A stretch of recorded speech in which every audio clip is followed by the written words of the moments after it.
A 6-year-old girl was kept locked in the kennel by her stepfather, suffering from filth, cold and hunger. One night, she pretended to be asleep, and what she heard made her little heart race with hope.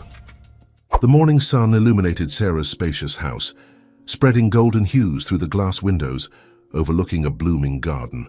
The aroma of freshly brewed coffee mingled with the soft scent of warm pancakes, as Emma, with her light brown hair tied in 2 small braids, ran barefoot through the kitchen, holding a spoon and laughing loudly. "Mom, look! I'm going to stir the batter like Daddy did," she exclaimed, balancing on her tiptoes to reach the bowl. Sarah smiled to see her daughter so excited. There was a hint of sadness in the mother's eyes, but she quickly averted her gaze and continued cutting fruit for breakfast. "Okay, but be careful, Emma.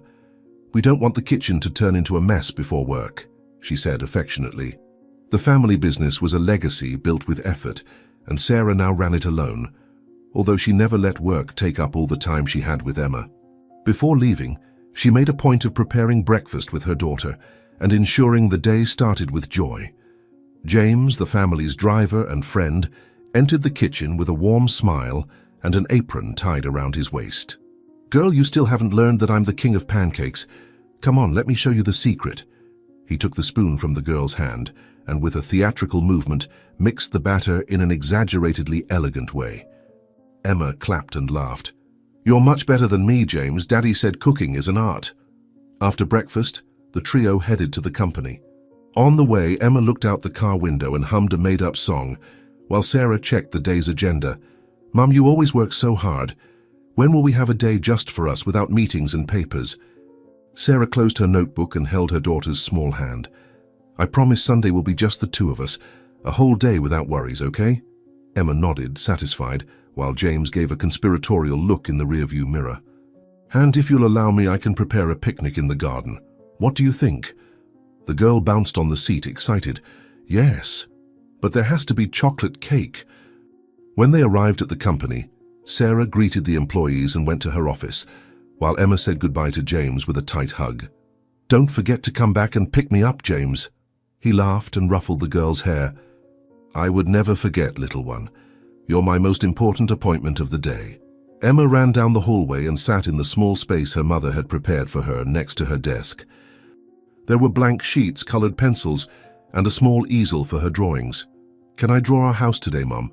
Sarah looked at her daughter and nodded. "Of course, my love. I want to see how you imagine our home." Time passed quickly, and Emma lost herself in the colorful scribbles. James returned at the agreed time, bringing a snack for the girl. "I knew you'd be focused on that. I brought a sandwich and juice to give you energy." Emma smiled and took the snack, feeling cared for. "Thank you, James. You're the best." Sarah watched the scene affectionately. James was more than just a driver, someone everyone trusted wholeheartedly. At the end of the workday, Sarah and Emma returned home. Dinner was peaceful, with conversations about the day and laughter over Emma's made-up stories.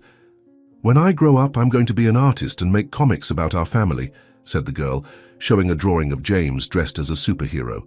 "Look, Mum, Super James, the best driver in the world," Sarah laughed, while James pretended to be moved. "This is the greatest recognition I've ever received. I'll even frame this drawing." Before bed, Emma jumped onto the bed and snuggled into the soft blanket. Sarah sat next to her daughter, holding her small hand. "Good night, my love. Dream of beautiful things." Emma smiled and closed her eyes. "Good night, Mum. I love you so much." Sarah kissed her daughter's forehead and turned off the light. Little did she know that this happy routine was about to be irreversibly destroyed. The day started like any other.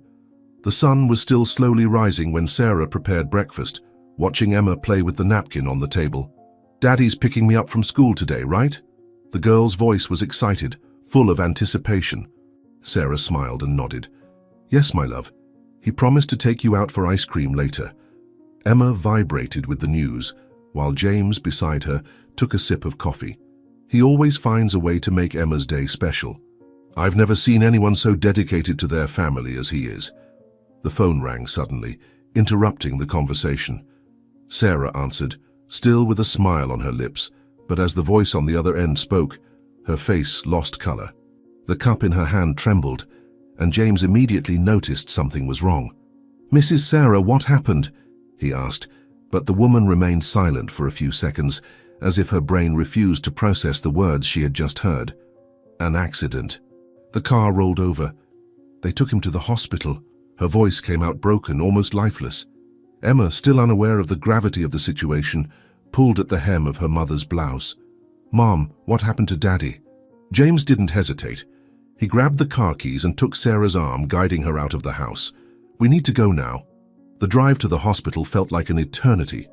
Sarah held Emma's hand tightly, as if afraid her daughter would vanish before her eyes. Her heart was beating so hard it echoed in her ears. Every red light, every slow car in front, every second of waiting was a stab of anguish. "He's going to be okay, isn't he?" Emma asked, her voice laden with innocent hope. Sarah pressed her lips together and didn't answer. She wanted to believe it. She needed to believe. Upon arriving at the hospital, the silence of the white corridors was deafening. The smell of antiseptic and the hurried footsteps of the nurses formed a scene of coldness that contrasted with the stifling warmth of Sarah's despair. A doctor approached with a grave expression, and the instant he uttered her husband's name, Sarah knew the next words would shatter her world. "We did everything we could. The impact was too severe." The sentence seemed to drag on, as if time had slowed down to prolong the suffering. Sarah stumbled backwards, clutching her chest. "No, it can't be. He was fine this morning. He left with a smile. This is a mistake." Her voice trembled, her wide eyes searching for any clue that it was all a terrible misunderstanding. James held her by the shoulders, trying to keep her on her feet. Emma, who until then had only been watching, tugged at her mother's shirt sleeve. "Mommy, where's Daddy?" The girl's gaze sought answers, but Sarah had no strength to respond. The funeral was held 2 days later, on a cloudy morning that perfectly reflected the suffocating grief that hung over the family. The church was filled with friends, co-workers, and people who admired the man who had left too soon. Sarah stood beside the casket, her eyes fixed on the polished wood as if expecting him to rise and smile at her at any moment. "This isn't real," she repeated mentally, but the weight of the hands holding her shoulders said otherwise. Emma held a small bouquet of white flowers, her fingers gripping the stems tightly. The girl still didn't seem to fully comprehend what was happening.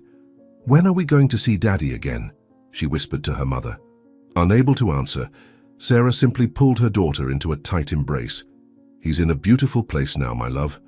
But the words came out weak, as if she didn't believe them herself. James remained close throughout, watching Sarah and Emma with concern.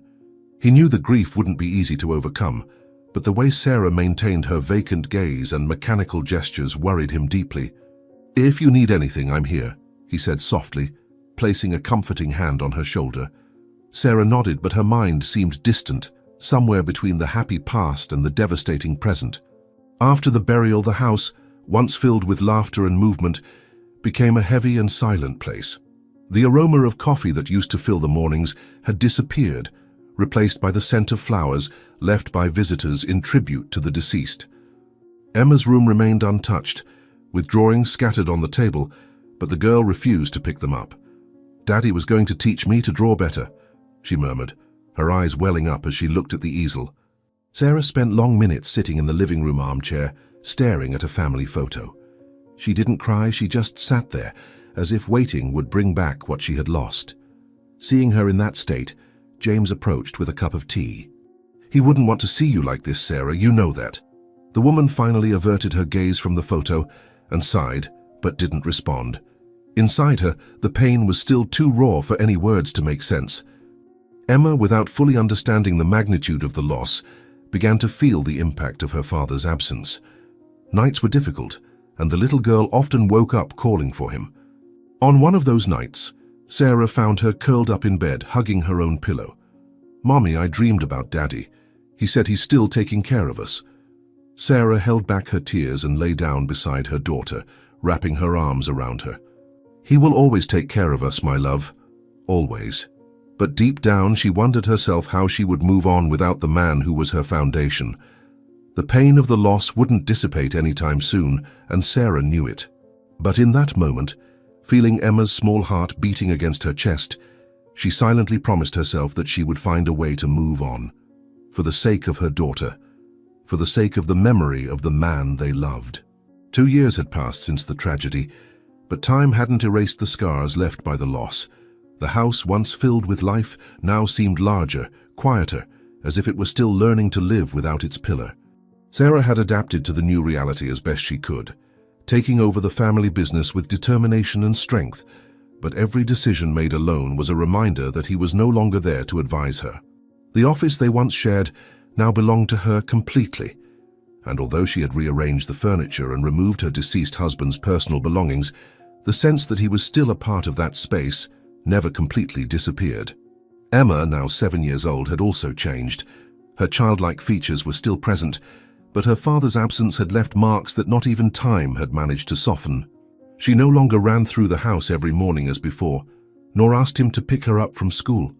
Her spontaneous and smiley demeanor had given way to a more introspective girl, who preferred to spend time drawing in her room or sitting in the garden, looking up at the sky as if waiting for a sign. "Mom, do you think Dad misses us?" The question came on a quiet afternoon while Sarah was reviewing some documents in the living room. She raised her eyes to her daughter, feeling a tightness in her chest. "I'm sure, my love. But he left us so much love that we can still feel it, can't we?" Emma nodded slowly, saying nothing, turning her attention back to the drawing she was making. Sarah's routine had become exhausting. The responsibilities of the company were enormous, and she often found herself stuck in endless meetings, dealing with numbers and important decisions she had previously shared with her husband. James, ever loyal, had remained by the family's side, ensuring that Emma had the presence of a reliable figure while Sarah devoted herself to the business. "You need to rest more, Mrs. Sarah. Working like this will end up knocking you down," James said one night as he watched her close a folder of reports. Sarah sighed, massaging her temples. "I can't afford that luxury, James. The company needs me. And so does Emma." Emma, despite her silent change, remained a child seeking comfort in small things. She enjoyed spending time in her mother's office after school, sitting in a corner with her colored pencils, scribbling images that often brought elements of her former life. One day, Sarah noticed a drawing on her daughter's table and felt a lump in her throat. It was an illustration of the three of them. Emma held her mother's hand, and beside her, a man drawn with soft strokes, surrounded by little stars. "Daddy still takes care of us from heaven," the little girl explained, noticing her mother's emotional gaze. Sarah couldn't hold back her tears and pulled her daughter into a tight hug.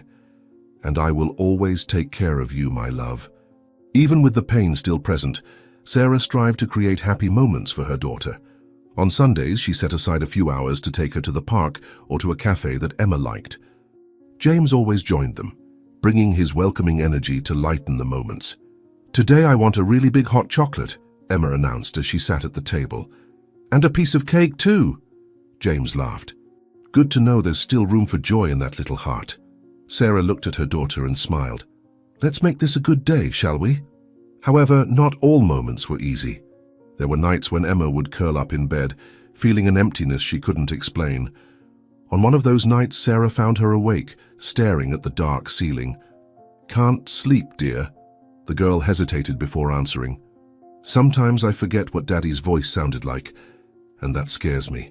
Sarah swallowed hard and lay down beside her daughter. "Close your eyes. Imagine him telling you a bedtime story like he used to. He will always be with you in the most beautiful memories." Emma obeyed, and gradually her breathing became calmer. The pain of loss had not disappeared, but Sarah and Emma learned to carry their grief in a way that did not prevent them from moving forward. The company grew under Sarah's firm command, and she became a respected leader, while Emma, despite her longing, found small reasons to smile. Life had changed, but the love they shared remained the force that kept them together. Sarah's routine was starting to stabilize, but loneliness weighed heavily on specific moments. 2 years had passed since she lost her husband, and despite her firm and determined demeanor at the company, there were still days when the silence of the house was unbearable. Emma, now 7 years old, had become an observant girl, attentive to details and sensitive to changes around her. She noticed when her mother came home more tired, when she became too pensive during dinner, or when she looked at her phone as if expecting a message that never came. Even without fully understanding the weight Sarah carried, Emma knew her mother was no longer the same as before. It was during one of these vulnerable phases that Marcus appeared. He was a well-groomed businessman with an easy smile and a confident demeanor that seemed to captivate everyone around him. Tall, with neatly styled dark hair and impeccable suits, his presence drew attention wherever he went. Marcus arrived at the company as an interested investor, looking to expand the business, introducing himself as an experienced individual willing to collaborate with Sarah to boost the company's growth. From their first meeting, Sarah felt he had something different. His articulate manner and intense gaze made her hesitate for a moment, but at the same time, there was something comforting in the way he spoke. "Sarah, I see tremendous potential in what you've built. I know taking it all on alone wasn't easy, but I can help alleviate that burden," Marcus said, leaning slightly over the conference table. His voice was firm but not intrusive. Sarah observed him for a moment, crossing her arms. "I don't usually trust changes that are too rapid. We've built this company with effort, and every decision needs to be made with caution." Marcus smiled, as if he had expected precisely that response. "And that's why I'm here. I want to prove that I can add value and not just make empty promises." He extended his hand, and Sarah, after a brief hesitation, shook it. Emma, who always enjoyed accompanying her mother to the office, was present when Marcus began to appear more frequently. At first, he seemed friendly, always smiling and bringing little jokes to lighten the atmosphere. But the girl didn't take long to notice that something about that man made her uncomfortable.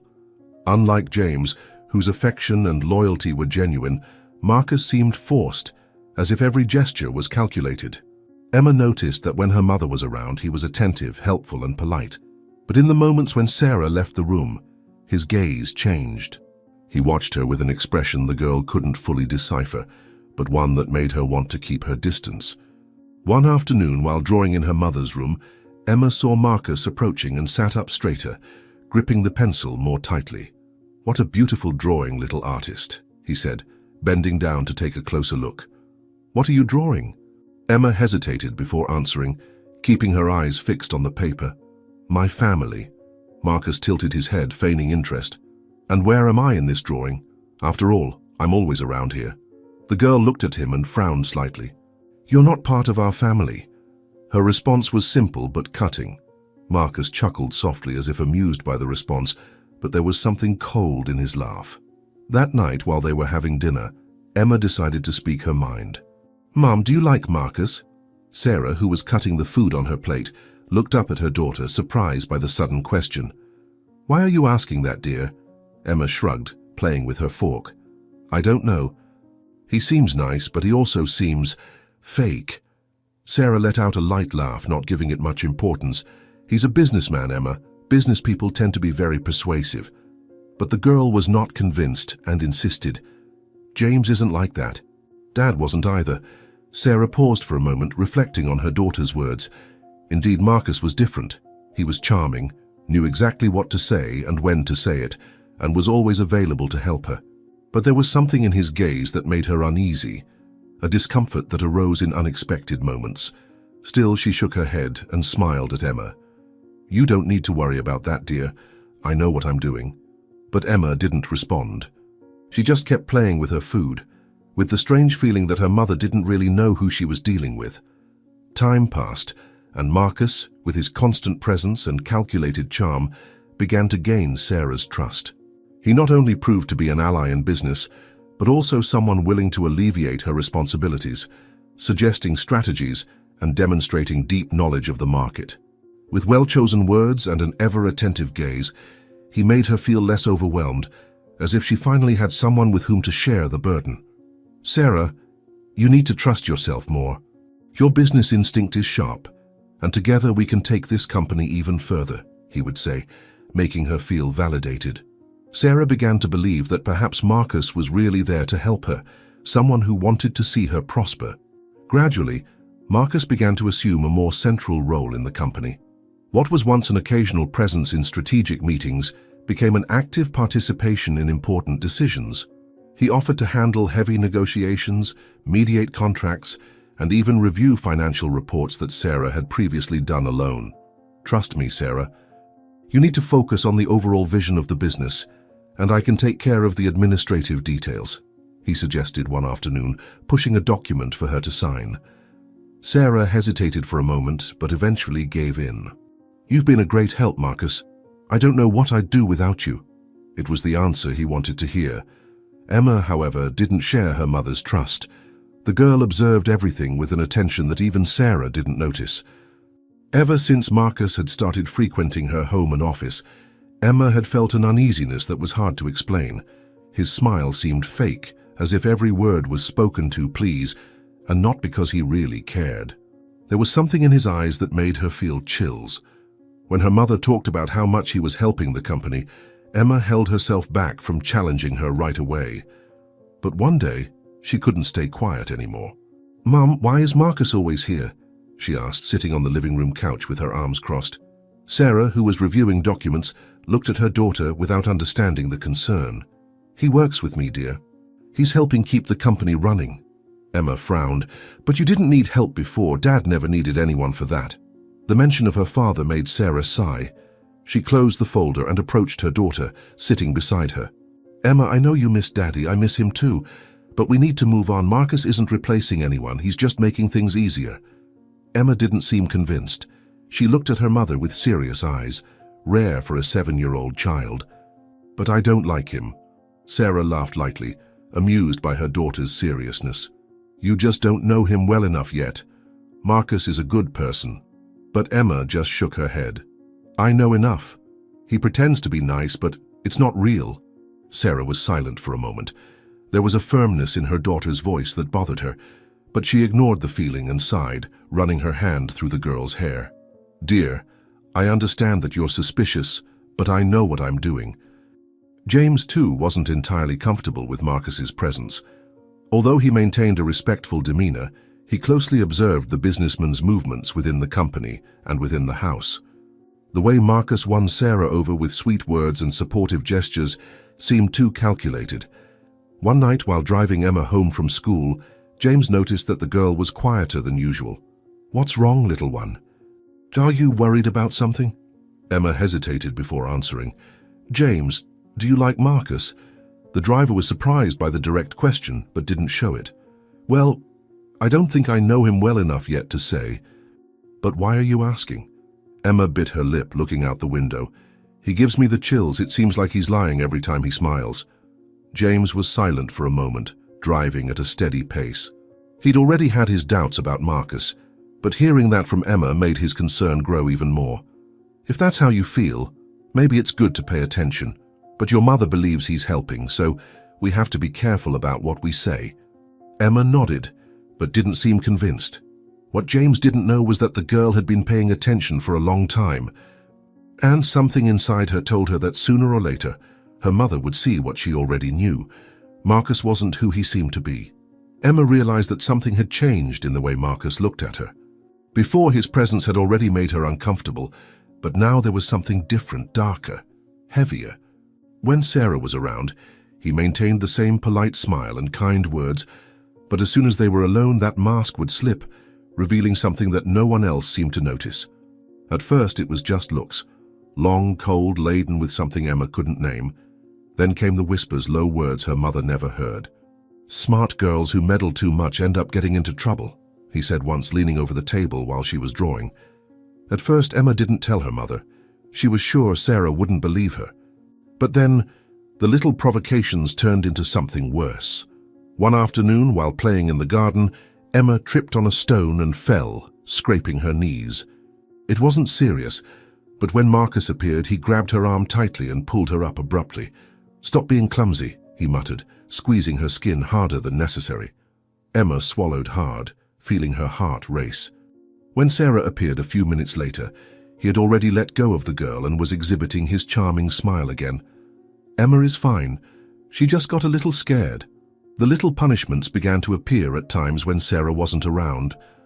When Emma spilled a glass of juice on the dining table, Marcus grabbed a napkin and pressed it against her mouth forcefully. "Learn not to make a mess," he whispered, while cleaning up the spilled liquid. His fingers held her chin firmly, and Emma resisted the urge to push him away. Her whole body was trembling, But she knew that if she said anything, he would deny it, and her mother would believe him. The worst happened one night when Sarah needed to go out for a meeting, leaving Marcus responsible for putting Emma to bed. He entered the room and closed the door slowly. "You know, Emma, you're a very stubborn girl, always wanting to ruin things for your mother." He approached, and Emma shrank back on the bed, feeling the heavy air around her.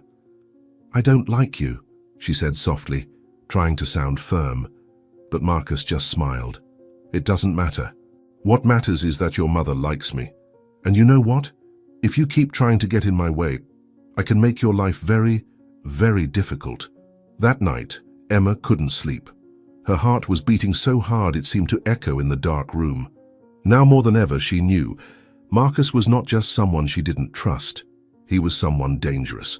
The days went by, and Marcus, increasingly comfortable within the company, began to act with a confidence that previously seemed contained.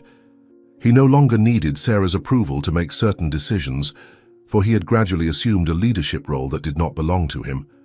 The employees began to notice the changes, but few dared to question him. After all, Sarah trusted him, and no one wanted to come into direct conflict with the man who now controlled part of the business. James, however, did not ignore what was happening. His watchful eye caught the details that went unnoticed by most. He noticed how Marcus was replacing old employees with new, more submissive ones, how important meetings were now happening without Sarah being present, and, most importantly, how the numbers in the financial reports were starting to seem strange. The first time James suspected something more serious was when he noticed Marcus leaving Sarah's office late at night. He should have gone home hours ago, but there he was, holding a folder of documents that seemed too important to be handled so carelessly. The next day, when he took Emma to the company, James took a moment of distraction to look at Marcus's desk. There were papers scattered over the glass, some sheets with hurried notes and high figures marked in red. He didn't understand exactly what those numbers meant, but he was sure something was not right. Emma also began to notice small things that seemed strange to her. One day, while waiting for her mother to finish a meeting, she passed by Marcus's office and noticed a thick envelope on the desk. Curious, she approached and saw that it contained several printed papers, some with stamps that seemed important. She couldn't read everything that was written, but one word caught her attention: transfer. Her father used to use that word when talking about the company's money, and Emma knew it had something to do with accounts. But why would Marcus have so many sheets like that? Before she could take a closer look, she heard footsteps in the hallway and quickly retreated. "Emma, what are you doing here?" Marcus's voice sounded firmer than usual. He crouched down and looked into the girl's eyes, his face carrying a tense smile. Emma felt a shiver run down her back but tried to stay calm. "Nothing. I was just waiting for Mom." Marcus pressed his lips together and looked at the desk, as if checking if anything had been touched. "You know you can't touch my things, right?" Emma nodded, feeling her heart racing. "I didn't touch anything," she replied quickly. Marcus was silent for a few seconds, then stood up and patted the top of the girl's head with a controlled gesture. "Good. Keep it that way." Meanwhile, James decided to investigate on his own. He had always had access to some areas of the company, since he had been part of the family for years, and he used this to his advantage. One of the nights when he stayed until later waiting for Sarah, he passed by Marcus's office and found a spreadsheet open on the computer. The values shown there didn't make sense. There were transfers to unknown accounts and recorded expenses that didn't match the weekly reports. His heart raced. "That bastard is embezzling money," he muttered to himself. James knew he needed to talk to Sarah, but she was so blinded by her trust in Marcus that she needed concrete proof. The problem was that Marcus was careful.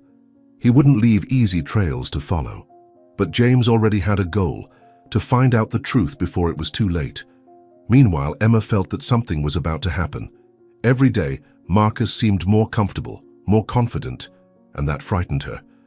And then, that night, while playing in her mother's office, she heard Marcus on the phone. "Yes, the transfers are already scheduled. Soon I'll have total control over this. She trusts me completely." Emma held her breath and shrank in her chair. Her instinct told her that wasn't good. She needed to tell someone. Emma couldn't ignore what she had heard. Marcus's words on the phone echoed in her mind, and every time she looked at him, the feeling of discomfort grew. She needed to tell her mother. She needed to make her understand that this man was not trustworthy. However, she didn't know how to start. Sarah seemed so convinced that Marcus was an ally that any attempt to warn her seemed futile. Still, Emma couldn't stay silent. One afternoon after dinner, Emma sat down next to her mother on the couch and took a deep breath before speaking. "Mom, I need to tell you something." Sarah, tired from the long workday, massaged her temples before looking at her daughter. "What is it, dear?" Emma held her own hands, nervous. "It's about Marcus. I heard him on the phone talking about money. He said he's going to have total control of the company." Sarah frowned and sighed, closing her eyes for a moment. "Emma, my love, you must have misunderstood. Marcus is helping the company. He's organizing the accounts, taking care of important financial matters. I trust him." Emma felt her stomach churn. How could her mother simply discard what she was saying? "But Mom, I saw documents in his room. There were strange things, transfers, large amounts, and he got angry when he saw me near his desk." Sarah forced a tired smile and took her daughter's hands. "Emma, I know it's still hard for you to accept that someone else is helping me, but Marcus is not your enemy. You need to stop these suspicions." Before Emma could insist, Marcus entered the room casually, as if he knew he was the subject of the conversation. "Did something happen?" His voice was calm, but his eyes analyzed the scene with precision. Sarah looked at him and smiled, relieved at his presence. "Emma is worried about you, would you believe? She thinks you're hiding things about the company." Marcus let out a low laugh, as if the idea were absurd. Slowly, he walked over to Emma and crouched down to be at the girl's level. "Emma, dear, I think we had a little misunderstanding." His voice was sweet, but his eyes were cold.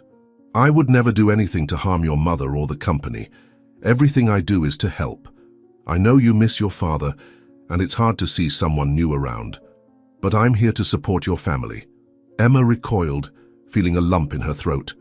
She wanted to shout that he was lying, but the words wouldn't come out. Sarah smiled at Marcus, nodding her head. "I told her you've been a great support to me. I think Emma just needs some time to get used to it." Marcus put his hand on the girl's shoulder. A light touch, but it made her shudder. "Of course I understand, and I'll do my best to make Emma feel comfortable around me." James, who had been watching from the hallway, clenched his fists. He had already noticed that Emma was restless around Marcus, and that Sarah, as intelligent as she was, didn't see what was right in front of her eyes. But he also knew that confronting her without proof would be useless. Marcus was manipulative. He knew exactly how to turn the game in his favor. If James wasn't careful, he could lose his only chance to reveal the truth. In the following days, Emma tried to avoid Marcus as much as possible. But he always seemed to find ways to make her uncomfortable, like when he would run his hand through her hair in a forced way, or when he would look at her with that fake smile that only she could see for what it really was. She wanted to tell James. She wanted someone to believe her. But if her own mother didn't believe her, how could she expect anyone else to? One night, while Sarah was finalizing some documents in the living room, Emma approached James in the kitchen and spoke softly, as if she feared Marcus could hear her from any corner of the house. "James, I know Marcus is dangerous. I heard him talking about company money and saw strange documents. I tried to tell Mom, but she doesn't believe me." James crouched down to be at the girl's level and held her hands firmly. "Emma, listen to me. I believe you." The relief in the girl's eyes almost made her cry. "But we have to be smart. Your mother trusts him, and if we go against Marcus without proof, he'll manipulate everything in his favor." Emma nodded, feeling a little hope for the first time. "So what do we do?" James took a deep breath. He already knew the answer. He needed to find evidence. He needed to catch Marcus in the act before it was too late. But above all, he needed to protect Emma. Because if he was already willing to manipulate Sarah and intimidate a child, then Marcus was much more dangerous than anyone imagined. The night fell over the house, bringing a silence that seemed denser than usual. Emma was in her room, but she couldn't sleep. Since the conversation with James, she felt that something was about to happen. The feeling that Marcus was plotting something wouldn't leave her mind. Her mother trusted him blindly, and every attempt to alert her resulted in frustration. Emma knew she needed something stronger, something that would prove, without a doubt, that he wasn't who he claimed to be. It was then that she heard footsteps in the hallway. They weren't her mother's light steps, nor James's heavy stride. They were firm, careful, as if the person didn't want to be heard. Her heart raced. She got up slowly and opened the door just enough to peek out. She saw Marcus cross the hallway and discreetly enter Sarah's office. Emma knew that wasn't a common time for him to be there. Something inside her said to stay quiet, go back to bed and ignore it. But another part, stronger, more determined, made her sneak down the hallway silently until she approached the slightly ajar door. Inside, Marcus was talking on the phone. His voice was low, but Emma managed to hear every word. "It's almost all ready. The final transfers will be made in the next few days. When everything is completed, Sarah will have no choice but to sign the sale of the company. She trusts me completely." There was a pause, and Emma held her breath. "Yes, I guarantee there are no suspicions. She believes I'm helping her. When she realizes, it will be too late." Emma's blood ran cold. He was deceiving her mother. Everything she feared was happening right before her eyes. Her heart raced, but she tried to calm down. She needed to tell James. She needed to prevent Marcus from ruining everything. However, when she took a step back, the floor creaked under her feet. The sound was low, but enough for Marcus to turn around instantly. His eyes narrowed, and his expression changed immediately. For a moment, Emma thought about running, but her legs didn't obey. Marcus hung up the phone slowly and took a step towards her.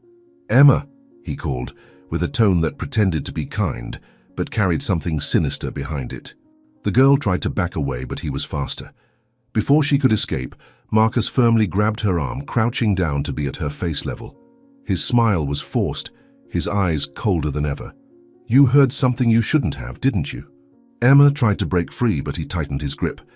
"Listen carefully, little girl. Curious children end up getting into big trouble." Emma felt a chill run down her spine. His hand gripped her arm tightly, but what scared her most was the tone of his voice. He was no longer pretending to be kind. I didn't hear anything," she lied, trying to hide her fear. Marcus tilted his head, evaluating her for a moment. "Ah, Emma, you're not good at lying." His finger slid down the girl's arm, as if to remind her that he could hurt her at any moment. She needed to think fast. "If you tell your mother or James anything, you'll regret it." The threat came low, firm, like a sharp blade cutting the air. "Your mother needs me, and if you get in the way, well, you don't want to see your mother suffering, do you?" Emma felt her eyes fill with tears, but she refused to let them fall. She couldn't show weakness. She needed to get out of there. She needed to do something. "I won't say anything," she mumbled, trying to sound convincing. Marcus watched her for a few seconds and finally released her arm, smoothing the fabric of her clothes as if nothing had happened. "Good, because I would hate to have to take care of it." She ran to her room and closed the door, locking it behind her. Her heart was beating so fast it seemed like it would jump out of her chest. Her arm hurt where Marcus had grabbed her, and when she looked, it was red. The tears she had held back began to fall silently. For the first time, she felt true fear, but then she took a deep breath and wiped her face. She couldn't let Marcus win. She knew the truth now, and even though she was scared, she couldn't let him destroy everything her father had built. She needed to tell James. She needed to act before it was too late. Marcus knew he needed to act quickly. Emma had already shown that she was not an easily manipulated child, and worse, that she was too attentive. He felt his influence over Sarah solidifying completely, but the girl's presence represented a risk he could no longer ignore. If Emma opened her mouth and convinced Sarah to distrust him, everything he had worked for would crumble. He couldn't allow that, and so he decided she needed to disappear. The next morning, Marcus made a few discreet calls. His tone was calm, controlled, as if he were closing a simple business deal. But the words he used carried a cold, calculated weight. "I want everything to be ready. No mistakes. Nothing that can be traced," he murmured on the phone while looking out the window of Sarah's office. He saw Emma playing in the garden, sitting on the grass with a sketchbook in her lap. "Yes, tomorrow night. There can be no failures." Meanwhile, Emma felt the tension building around her. Since the night before, every look from Marcus seemed charged with something more intense, more dangerous. She tried to avoid him, but she knew he was watching her. She couldn't tell her mother because Sarah had already made it clear she wouldn't believe her. The only person who could help her, was James. So that same afternoon, she took a moment when he was alone in the garage to run to him. "James, he knows I know." Emma panted, her eyes wide with fear. James immediately crouched down and held her shoulders. "What happened?" Emma looked around, making sure Marcus was nowhere nearby. "I heard him on the phone. He said everything is ready, that tomorrow night something will happen." Her voice trembled. James felt his stomach churn. He already suspected Marcus was preparing the final blow, but the mention of tomorrow night made his blood run cold. It wasn't just about the company. Emma was involved, and he knew Marcus wouldn't hesitate to take drastic measures if he felt he could lose. "Emma, listen carefully," said James, holding the girl's face in his hands. "Don't be alone with him. If you need me, call me, but don't show that you know anything. We can use this against him." Emma nodded, but the fear in her eyes was evident. James felt an enormous weight in his chest. He couldn't fail. He needed to act before Marcus did something irreversible, and for that, he would need to find out exactly what the plan was. At the company office, James began to observe each of Marcus's movements. He noticed that in recent days, Marcus avoided talking about business in front of Sarah, as if ensuring that nothing seemed suspicious. However, he received frequent phone calls and always discreetly left to answer them. His behavior was different. Marcus no longer pretended to be so sympathetic to the employees. He seemed more impatient, more rushed, as if he knew the time to act was approaching. One of his greatest suspicions came when he saw Marcus in the parking lot, near his own car, handing a thick envelope to an unknown man. The man was tall, wearing a dark suit, and did not appear to be an ordinary businessman. James approached discreetly and managed to overhear a snippet of the conversation. "The initial payment has been made. Tomorrow the rest. You know what to do." The man nodded and took the envelope, leaving without asking any questions. James closed his fists. He had no concrete evidence yet, but he knew Marcus was involved in something far more dangerous than corporate fraud. He needed to find out what would happen the following night before it was too late. That night, Marcus entered Emma's room without knocking. The girl shrank back on the bed, clutching her blanket as if it were an invisible shield against him. "Good night, Emma," he said, his voice soft but laced with a menacing tone. "You know, I've been thinking. I think you need a trip, some time away from here. What do you say?" Emma didn't answer. Her heart was pounding so hard she felt he might hear it. Marcus moved closer to the bed and leaned in, his hands resting on the mattress. "Tomorrow night we're going to have a little adventure, but it's a secret. If you tell anyone, well, let's just say Mommy might get very sad." The threat was clear. Emma swallowed hard, her breathing faltering. He wanted to take her away, he wanted to get rid of her, and her mother had no idea of the danger they were in. After Marcus left the room, Emma got up quickly and grabbed a piece of paper. She needed to tell James, she needed to do something. With trembling hands, she scrawled in shaky letters, "Tomorrow night he's taking me. Help me." She folded the paper and waited until everyone was asleep to sneak out to the garage and leave the note on James's car seat. She knew he'd find it, and she knew that if anyone could stop Marcus, it was him. Now, all she could do was wait. Night fell heavy over the house, an unnatural silence hanging in the air. Emma lay awake, her heart racing, every muscle in her body tense. She knew Marcus would come for her at any moment. Her only solace was that James must have found the note she left in his car by now. But what if it was too late? What if Marcus took her before he could do anything? It wasn't long before the soft sound of the doorknob turning echoed through the room. Marcus entered without turning on the light, his tall, shadowy silhouette standing out against the dim hallway glow. He closed the door behind him and walked slowly to the bed where Emma feigned sleep. She felt his breath close by and forced herself to remain still, even as the urge to scream built inside her. "Come on, Emma. Don't make me have to carry you," he said in a low, threatening tone. Emma had no choice. She slowly opened her eyes and saw Marcus's cold smile. Her stomach turned. He grabbed her arm and firmly pulled her out of bed. "Be a good girl and it won't hurt," he whispered, guiding her soundlessly down the hallway. The house was quiet, Sarah sleeping soundly, oblivious to what was happening. Emma felt hot tears threatening to fall, but blinked rapidly to hold them back. She didn't want to give Marcus the satisfaction of seeing her fear. When they reached the garage, He opened the car door and ushered her into the back seat, immediately locking the doors. "Now, let's go for a little drive." The car drove down dark roads, moving away from the city. Emma kept her eyes fixed on the window, trying to memorize every turn, every traffic sign. Her body was shaking, but her mind was alert. "James will find me," he promised. Back at the house, Sarah woke with an unsettling feeling. The clock read 3 a.m. Something seemed wrong. She got up and went to Emma's room, but when she opened the door, the bed was empty. Her heart turned to ice. "Emma?" Her voice trembled. She ran through the house, checking every corner. Nothing. Panic started to set in. She went to the garage and saw the empty space where Marcus's car was usually parked. "No, no."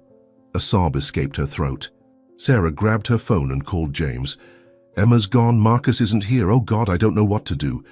James was already awake, because ever since reading Emma's note, he'd had a feeling something was about to happen. "Stay calm, Sarah. I'll find her." But his mind was screaming something else. Marcus. He took Emma. He ran to his car and sped off, trying to think. He remembered the suspicious meeting in the parking lot, the envelope handed to an unknown man. This isn't just about money. He's getting rid of Emma because she knows too much. Meanwhile, Marcus's car stopped at a remote location. Emma looked out the window and felt her blood run cold. It was an abandoned lot, with old buildings and a strong smell of rust and damp in the air. He opened the door and yanked her out by the arm. "Welcome to your new home, Emma." The kennel door opened with a screeching creak, and Emma shrank back further into the corner. Marcus entered with a flashlight in his hand, the beam of light cutting through the darkness and hitting her face directly. She averted her gaze, squeezing her eyes tightly to avoid the blinding glare. The man chuckled softly, closing the door behind him. "Still awake, Emma?" His voice was calm, almost friendly, but carried a coldness that made her stomach churn. "You must have realized by now that no one is going to find you," he continued, slowly approaching. "I'm careful, I know what I'm doing. And in the meantime, your mother is at home, crying, thinking you were kidnapped by a stranger." Marcus crouched down, resting his elbows on his knees, scrutinizing the girl with an ironic smile. "By the way, I've already notified the police. I made sure to portray a devastated husband, desperate for his missing stepdaughter. Everyone believed me." Emma felt panic rising within her, but she refused to cry in front of him. Her throat was dry, and her voice came out weak when she finally managed to speak. "James knows." Marcus's smile faded for a moment, but soon he regained that controlled expression. "James may suspect, but he can't prove anything. You have no idea how easy it is to manipulate the right people. When the police started investigating, I made sure to lead them to false leads. They're looking on the opposite side of the city. And your mother, well, she's already starting to wonder if she's not becoming paranoid." Emma felt tears burning her eyes, but she blinked quickly to keep them from falling. If Sarah was really starting to believe him, then their chances of rescue diminished with every passing second. Her chest tightened at the thought, and for the first time fear mingled with despair. Hours later, Marcus returned, feigning false concern. Sarah paced back and forth in the living room, the phone still shaking in her hands. Hours had passed since Emma had disappeared, and every second without news was torture.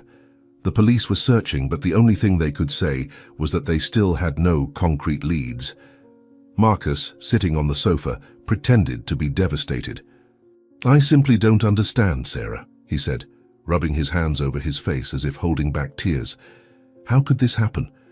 How could someone have taken Emma without us noticing anything?" His voice was laden with false anguish, and Sarah felt a pang of guilt for doubting him for the first time. Something didn't make sense. Marcus was careful, always displaying concern, always trying to be a good partner, but something about his behavior seemed rehearsed. He wasn't distraught in the way he should have been. He didn't ask the police for details of the investigation, nor did he show frustration at the lack of answers. "Are you sure you didn't see anything strange last night?" Sarah asked, trying to keep her voice steady. Marcus slowly raised his head and looked at her. His eyes were red as if he had been crying, but something in the way he looked at her sent a chill down her spine. "You think I had something to do with this?" The question was asked in an offended tone, but Sarah sensed the hidden subtext in those words. It was a warning. "No, of course not," she mumbled, averting her gaze. But inside, something was beginning to scream. A few days passed, and back at the kennel, Emma closed her eyes and tried to cling to any memory that would bring her strength. She thought of her father, her mother's gentle voice, James's protective look. But the fear was suffocating. Her hands were cold, and hunger made her stomach ache. Marcus stood up, satisfied to see her huddled in the corner. "Enjoy your stay, Emma. You'll need to get used to it." He walked to the door, leaving without looking back. The sound of the lock turning was the last thing Emma heard before being left alone in the darkness. James couldn't stand still. The police were involved, but he knew they were following the wrong lead, distracted by the well-rehearsed theater of the man who had posed as a desperate stepfather. Something inside James was gnawing at him. He needed to act on his own before it was too late. With the car at high speed, he drove through the city streets, trying to connect the dots. Emma had left a note warning that Marcus would take her. He wasn't a common kidnapper. Everything he did was calculated, meticulous. He had been planning this move for months, and now it was clear that the girl was an obstacle that needed to be eliminated. James gritted his teeth, accelerating a little more. He couldn't waste any more time. It was then that he remembered the conversation he had overheard in the company parking lot days earlier. The man in the dark suit, the envelope Marcus had handed over, the words they had exchanged discreetly. "The initial payment has been made. Tomorrow the rest. You know what to do." That didn't sound like a financial scam. It was more than that. Marcus needed someone to take care of a problem, and that problem was Emma. He stopped the car abruptly on the shoulder, grabbed his phone and began searching for any information about Marcus. He knew he wouldn't find obvious records, but he had to try. After some research, he discovered the name of the old company where Marcus had worked before getting close to Sarah. The company was a failed real estate venture, specializing in acquiring abandoned locations at reduced prices. James went through the list of properties that had been traded, and to his surprise, one of the records stood out. A deactivated kennel in the industrial area, sold years ago and never repurposed. His heart raced. It all made sense now. An isolated place, far enough away to avoid suspicion, but still easily accessible to someone who knew the area well. Marcus was smart, but he didn't expect anyone to investigate his past. James knew he was close. He grabbed his phone again and quickly dialed Sarah. "Sarah, listen to me carefully." His voice was firm, charged with urgency. "I think I know where Marcus might have taken Emma." On the other end of the line, Sarah hesitated. She was exhausted, emotionally drained, and still processing the police's suspicious looks, who seemed to have no concrete leads. "James, are you sure? The police are searching in the other direction." "Because Marcus manipulated everything," James interrupted. "He sent them away on purpose. He was always one step ahead. But I found something in his history, an abandoned kennel which he acquired years ago. You have to trust me." Sarah closed her eyes, feeling the weight of fear tighten her chest. She wanted to believe Marcus was innocent, but something in her conscience began to awaken, like a belated warning that her trust had been placed in the wrong person. "If you're right, we have to go now." James was already in the car, ready to head in the direction of the location. "Be ready, I'm coming to get you." Meanwhile, at the police station, the investigators were increasingly frustrated. None of the leads they were following led anywhere. Witnesses said they had seen strange activity near a deserted road, but the police insisted on focusing in the opposite direction. Marcus was called in for clarification and was there, sitting with his eyes downcast, playing the role of a distressed stepfather, answering the questions with rehearsed sorrow. "Did you notice any strange movement in the house in the last few days?" asked the detective in charge. Marcus sighed and rubbed his face, as if he were fighting against the pain. "Nothing out of the ordinary. Emma was a sensitive girl. She missed her father a lot. Maybe she tried to run away. I don't know. If I knew where she is, I would trade places with her without thinking twice." The officer nodded, taking note of his words. The theater was working, but Marcus knew that wouldn't last forever. He needed to ensure that Emma disappeared for good. Back at the kennel, the girl curled up on the floor, tried to ignore the growing pain of hunger. Her body was weak and her mind was clouded, but her hope hadn't died yet. She knew James wouldn't give up. He would find her. And at that moment, James stepped hard on the accelerator, determined to get there before it was too late. James parked the car in a discreet alley. His heart was pounding, adrenaline coursing through his veins. He knew he didn't have much time. If he was right, Emma could be suffering every minute, and any delay would be fatal. He looked around to make sure no one was nearby before approaching Marcus's vehicle, which was parked on the side of the house. With firm but light hands, he forced the door until it gave way. He rummaged through the glove compartment and the center console, searching for anything that could give him a concrete clue. It was then that he found a crumpled piece of paper stuck between the seats. He quickly unfolded it, and his heart nearly stopped when he read, "Purchase of dog locks, San Vicente Kennel, special order." He gripped the receipt between his fingers, feeling the weight of the discovery. The San Vicente Kennel was an abandoned facility, and Marcus clearly didn't own any dogs. This only confirmed what he had already feared. Emma was there. He grabbed his phone and called Sarah without wasting any time. "Sarah, I have proof.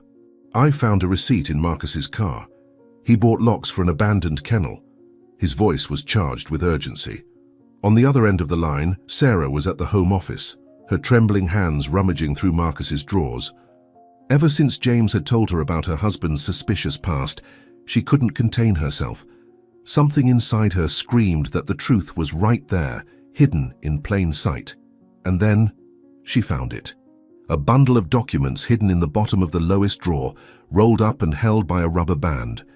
She opened them hastily, her eyes scanning the pages. Financial records, bank transfers, money embezzled from the company. It was proof that Marcus had not only betrayed her trust, but was also driving her to bankruptcy without her realizing it. James. My God, I found it. He embezzled money from the company. I have everything here. Her voice trembled, mixing shock and despair. "Sarah, listen," said James, trying to stay calm. "This proves he's a con man, but now we need to focus on what's most important. Emma."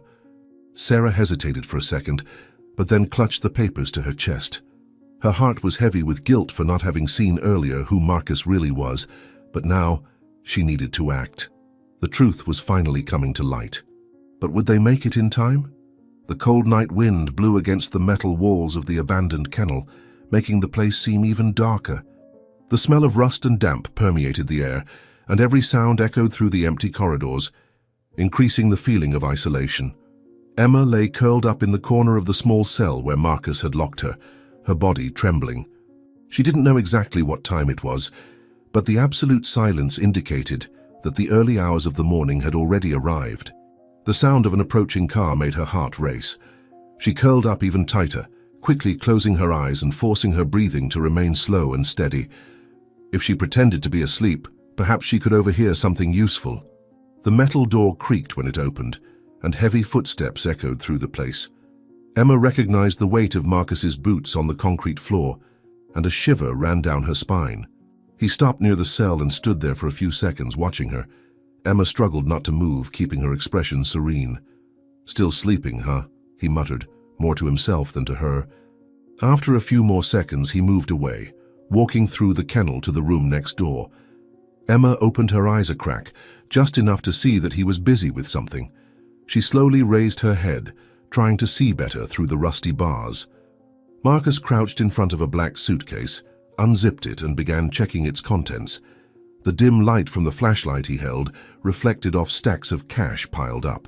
"This is more than enough to start over somewhere else," he muttered, speaking to himself as he counted the bundles of bills. "Once I get rid of the girl, Sarah will have no choice but to sell the company. With the police looking in the wrong direction, no one will ever know what really happened." Emma felt her blood run cold. Get rid of me. Terror took over her body, and she had to bite her lip hard to keep from making a sound. If he was planning to disappear with the money, that meant he didn't intend to leave her alive. Despair tightened her throat, but she knew she couldn't panic. Marcus picked up his phone and quickly dialed a number. "It's all set," he said in a low, determined tone. "Early tomorrow morning I'll finish this. After that I disappear. You'll need to finalize the details for the sale of the company while the investigations continue." "Sarah will be a mess. She won't contest anything." Emma held her breath. He had accomplices. The plan went far beyond what she had imagined. Marcus wasn't just a con man trying to steal money. He was a killer, planning to get rid of any obstacle that stood in the way of his plans. The man hung up the phone and stood up, stretching his arms as if he was satisfied. "Tomorrow will be a big day," he murmured to himself. "Just a few more hours and all this will be behind me." Emma closed her eyes quickly when she realized he was coming back. She felt his presence by the cell again, but forced herself to remain motionless. Her heart was beating so fast that she feared he might hear it. Marcus watched the girl for a few seconds before letting out an impatient sigh. "Well, little girl, I hope you enjoyed your last night," he said in an almost amused tone. "Because tomorrow you won't be here anymore." He turned and walked out of the kennel, slamming the door behind him. The sound of the car engine faded away until it disappeared completely in the early morning. Emma opened her eyes, her chest rising and falling quickly. Tears streamed down her face, but it wasn't time to cry. She needed to get out of there. She needed to find a way to survive. Meanwhile, at Sarah's house, she paced around the office with quick steps, her breathing accelerated.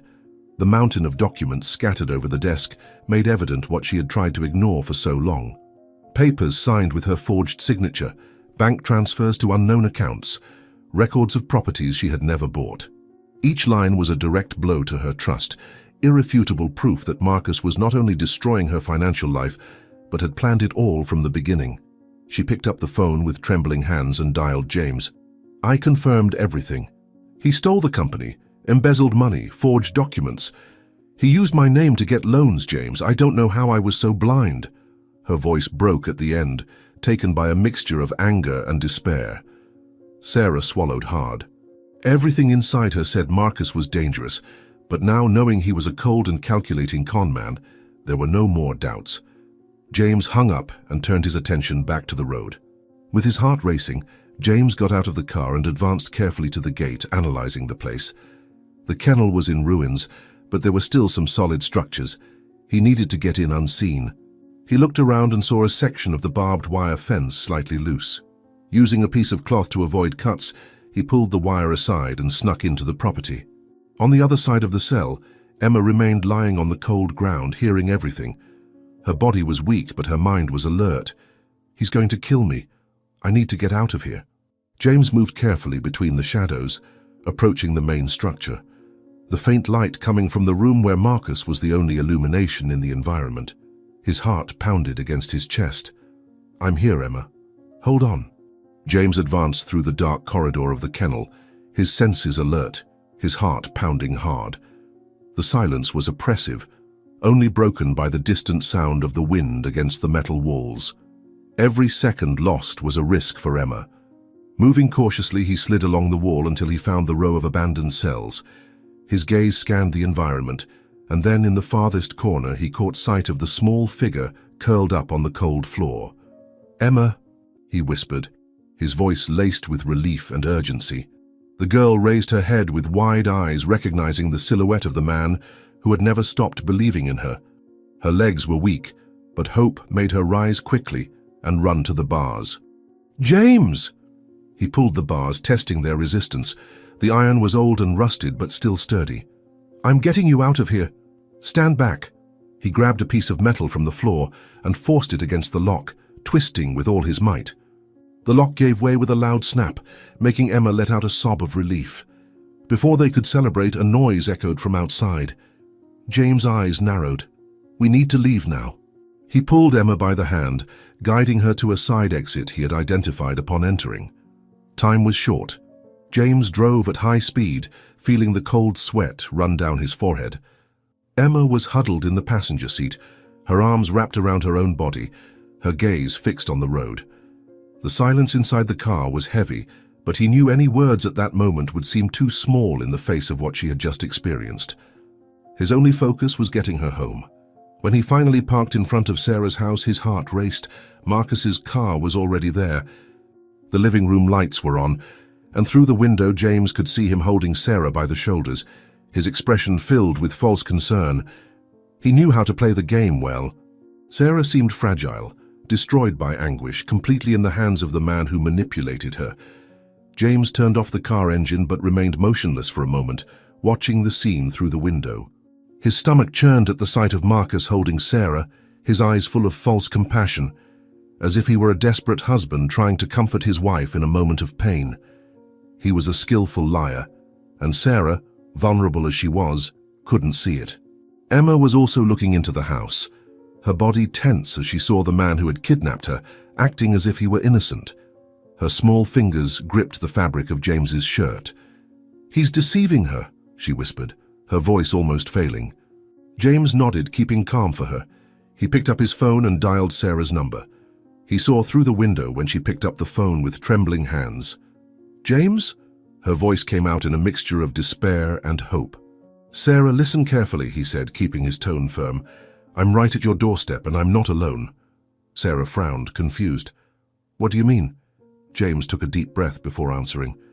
"I found Emma. She's with me. I'm bringing her inside." There was a muffled sound on the other end of the line, as if Sarah had lost her breath for a moment. "Emma? My daughter?" "Yes, but I need you to stay calm." He looked back at the living room where Marcus was starting to show restlessness. The man clearly sensed that something was wrong. "Just open the door and let us in. You need to hear the truth." On the other side of the line, Sarah sobbed.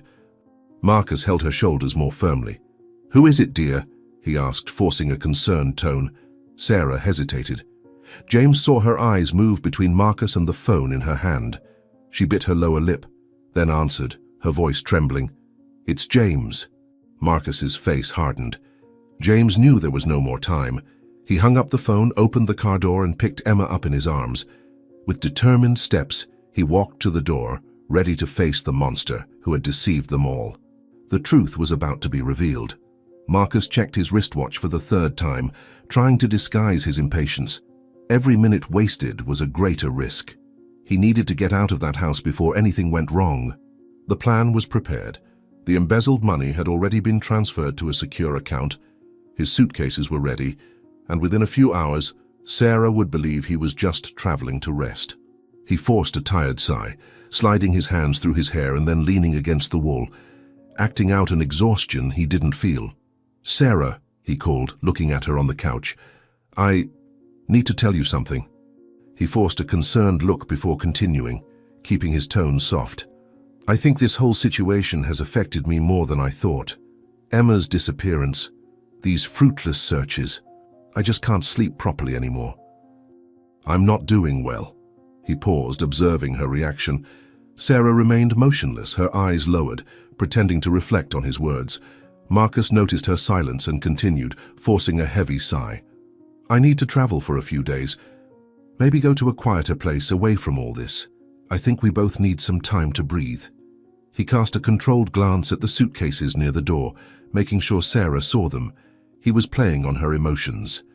If Sarah saw in him a man destroyed by pain, she wouldn't ask questions.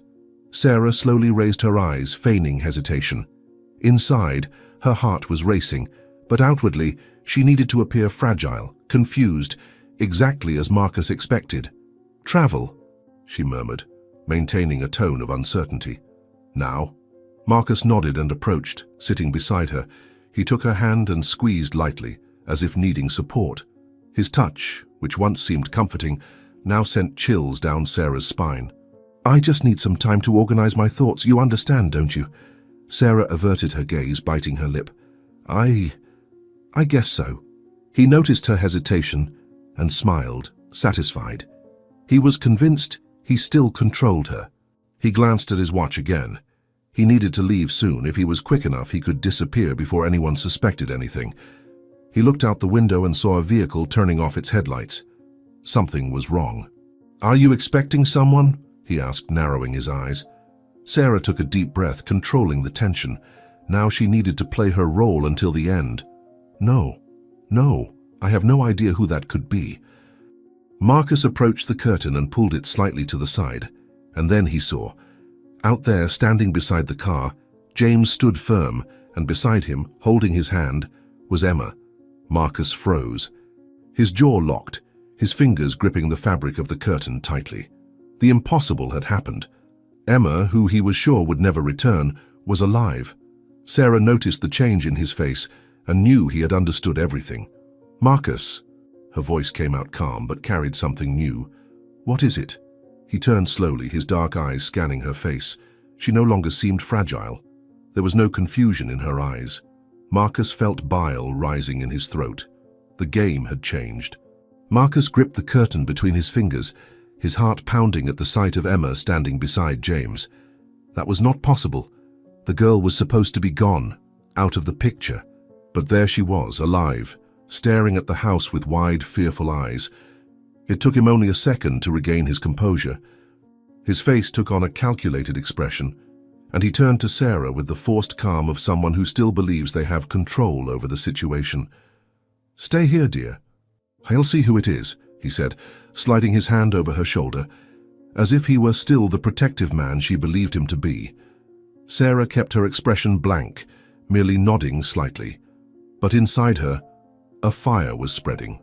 Marcus walked to the door, each step laden with tension. He could still reverse this, he could still turn the situation in his favor. He just needed to stay cool. Upon opening the door, his gaze met James first. The driver maintained a rigid posture, with straight shoulders and a sharp gaze. But it was when his eyes dropped and met Emma's that Marcus felt the bile rise in his throat. The girl was trembling slightly, clinging to James's hand, but she didn't avert her eyes from him. She was no longer the helpless little girl he had locked in the kennel. For a brief moment, time stood still. Marcus blinked slowly, forcing a half smile. The innocent man act had not been discarded yet. "James," he said, crossing his arms, "what does this mean?" James didn't respond immediately. He squeezed Emma's hand a little tighter, keeping her protected behind him, and took a step forward. His voice came out firm, without hesitation. "It means your charade is over, Marcus." Marcus's expression didn't change, but his eyes darkened. "What are you talking about?" He let out a dry laugh and looked at Sarah, who was now standing, watching everything with a dangerous calm. "Honey, what's going on here?" Sarah didn't blink. Her mask had fallen.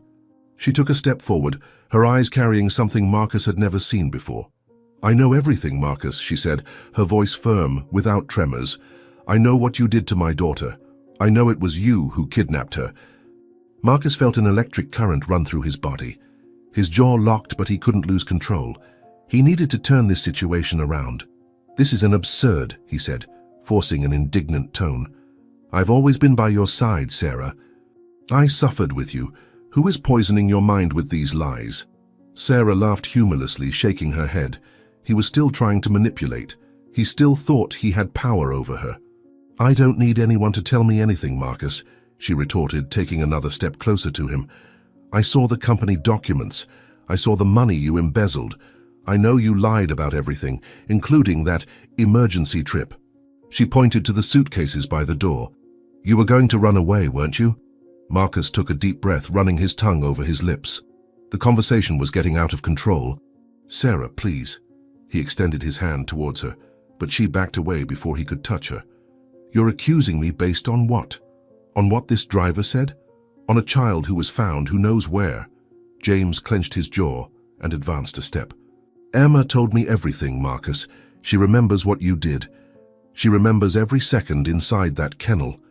Emma, who until then had remained silent, clenched her fists and took a step forward, her voice weak but filled with determination. "You left me there, in the dark, alone." Marcus stared at the girl as if she were a ghost. For a second, his mask faltered. "This is a misunderstanding," he tried again, turning to Sarah. "Are you really going to believe them, and not me?" "After everything we've been through," Sarah lifted her chin and her eyes shone with hatred, "the only thing I believe now is that you're going to pay for what you did." She turned her face and shouted into the house, "Guards!" The sound of heavy footsteps echoed through the house, and Marcus felt a chill run up his spine. Seconds later, 2 armed guards appeared in the hallway, walking firmly towards the entrance. "Take this man out," Sarah ordered, not shifting her gaze from Marcus. Marcus took a step back, but one of the guards grabbed his arm tightly, preventing his escape. For the first time, he felt true despair. "Sarah, don't do this," he pleaded, his voice beginning to crack. "You're making a mistake." Sarah folded her arms, watching as he tried to break free. Now he was the weak man. Now he was the one who was cornered. She leaned forward slightly, her eyes full of disgust. The only mistake I made was letting you into my house." Marcus struggled as the guards forcefully pulled him out, but there was no way out anymore. He had fallen. Marcus felt the tightening of the guards on his arms, the brute force immobilizing any attempt at reaction. His heart pounded against his ribs, but his mind was still trying to find a way out. He couldn't be captured. Not now. Not like this. In a sudden movement, he threw himself forward, unbalancing the two men for a second. It was enough to break free. The survival instinct took over, and Marcus ran to the side of the house, swerving to avoid one of the pieces of furniture at the entrance. He needed to escape. "Get him!" Sarah's shout echoed through the environment, firm, without hesitation. Marcus reached the side door of the house and pushed it with all his might, feeling the cold night air against his skin. The path to the garage was short, and he knew he could escape if he made it to his car. The suitcases were there, the route already mapped out. He could disappear before anyone found him. But when he took the first step outside, he felt a violent impact on his chest. One of the guards intercepted him with a precise blow, throwing him against the ground. Marcus tried to break free, kicking the air, but another guard appeared at his side, pulling his arms behind his back and immobilizing him for good. "Let me go!" he yelled, despair now taking over his voice. "Sarah, this is a mistake. You don't understand. They're lying to you." Sarah stepped out onto the porch of the house, her arms crossed over her chest, watching the scene with an impassive expression. There was no more room for manipulation. "I only made one mistake, Marcus," she said, her voice firm, "and it was letting you into my house." Marcus opened his mouth to retort, but the pain in his wrists, crushed by the grip of the guards, silenced him. He looked around frantically, trying to find an escape route, but there was no way out anymore. Emma appeared at the door, clutching James's hand. Her eyes met Marcus's for a brief moment, and this time there was no fear in them. Marcus averted his gaze, feeling a wave of hatred and frustration bubbling up inside him. He had lost to a child. The guards began to drag him back inside, and Sarah gestured for them to take him away. She didn't want to look at him anymore. As soon as Marcus was out of sight, Emma let go of James's hand and ran towards her mother. Sarah had no time to react before feeling her daughter's small arms encircling her waist. The warmth of the embrace disarmed her completely. For an instant, all the weight she had carried in the last few days crumbled upon her. "Emma." Her voice broke as she enveloped the girl in a tight hug, hiding her face in her daughter's hair. "My love, forgive me." Emma said nothing, just snuggled closer into the embrace, as if she needed it as much as Sarah did. Sarah closed her eyes, feeling a tightness in her chest from the guilt. How could she have doubted her own daughter? How did she allow Marcus to infiltrate their lives and almost destroy everything? She took a deep breath, pulling away only enough to hold her daughter's face between her hands. "I will never doubt you again, Emma. Never again." Emma nodded slowly, her eyes shining with a mixture of weariness and relief. "I just wanted you to believe me, Mom." Sarah felt a tear roll down her face, warm against her cold skin, but unlike the tears she had shed in the last few months, this one didn't carry fear or despair. It was a cry of relief, of liberation. Her arms enveloped Emma more tightly, as if by pressing her against her chest, she could erase all the traumas and uncertainties that had tormented them. "I believe you," she repeated, her voice a little choked, but full of conviction. "And I'll never let anyone hurt you again. Never again." Emma nestled into her mother's embrace, feeling the familiar scent of lavender mixed with Sarah's soft perfume. For so long, she had dreamed of this moment, of the feeling of absolute security, of knowing that nothing could ever separate them again. She closed her eyes, taking a deep breath, and felt that, for the first time since everything happened, she could finally rest. Not just her tired body, but her mind, which had so often been on alert, waiting for the worst. Now the worst was behind them. James remained there, a little apart, but without looking away from the scene. He felt a weight lifting from his shoulders, a silent pressure he had carried for so long. He had promised himself that he would bring Emma back, that he would protect Sarah and make sure Marcus paid for everything. And now, seeing mother and daughter reunited, he realized he had kept that promise. Sarah buried her fingers in Emma's hair, as if she wanted to memorize every detail of that moment, every beat of her daughter's racing heart against her chest. Time seemed to have stopped, and for an instant, all that existed was that embrace, that certainty that nothing else mattered beyond the fact that they were together. "We're safe now," Sarah murmured, feeling Emma nod slightly against her shoulder. The world around seemed distant, the sounds muffled by the intensity of the emotion that filled that moment. James sighed, crossing his arms and allowing himself a small smile. Finally, it was all over. Finally, Sarah and Emma could move on. And this time, nothing and no one could steal from them the peace they so deserved. The police station lobby was lit by cold lights, reflecting the weariness and strain on the faces of everyone present. The muffled sound of keys being pressed by one of the officers filled the space, while Sarah held Emma's hand tightly, as if afraid her daughter would disappear again. Her heart was still pounding in her chest, but now for a different reason. Emma was there alive, breathing by her side, and on the other side of the room, handcuffed and with eyes laden with silent fury, was Marcus. James remained by the two of them, his gaze fixed on the man who had deceived everyone. Marcus's shirt was crumpled, his hair once perfectly aligned now tousled and damp with sweat.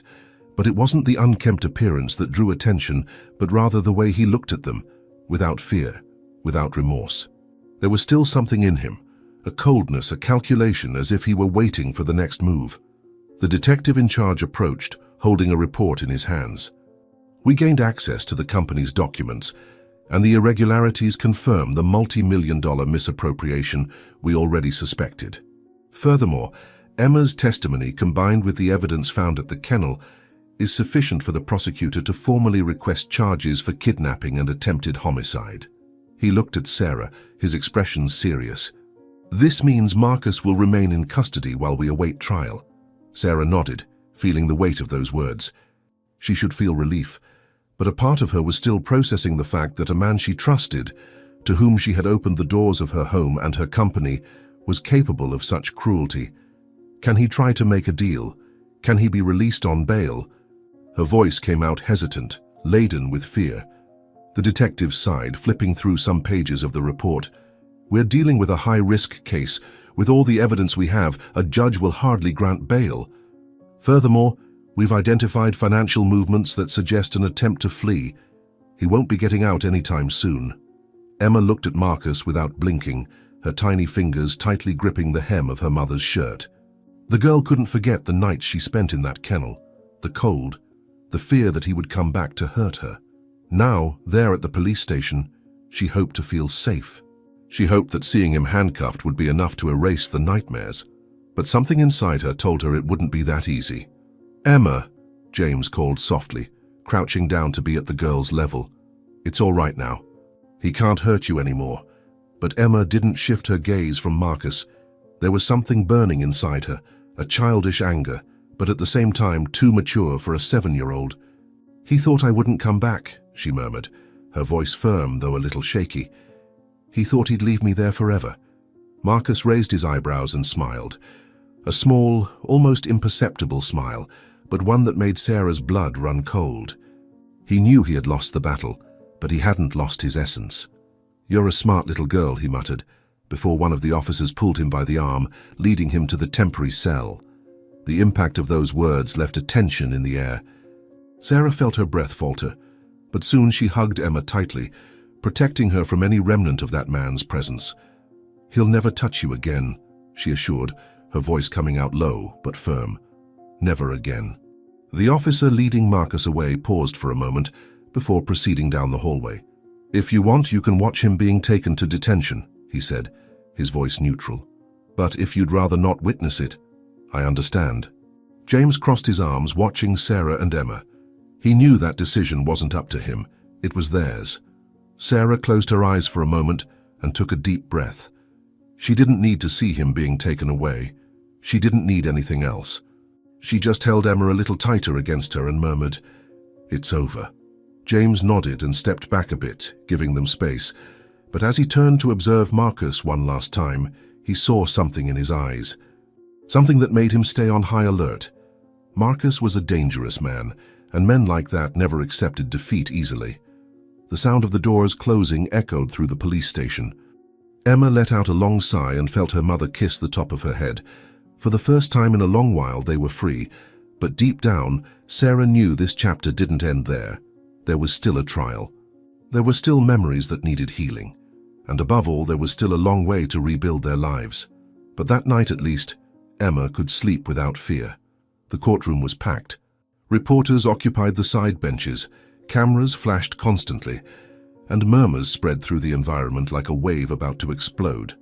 The case had gained notoriety since Marcus's arrest, and now the whole country wanted to see the downfall of the man who had deceived investors, manipulated a grieving widow, and kidnapped a child. Sarah, seated in the front row, felt her hands cold and intertwined on her lap, while Emma silently held one of her mother's fingers, a silent gesture of support. Sarah's heart pounded in her chest, but her face was expressionless. She couldn't show weakness, not there.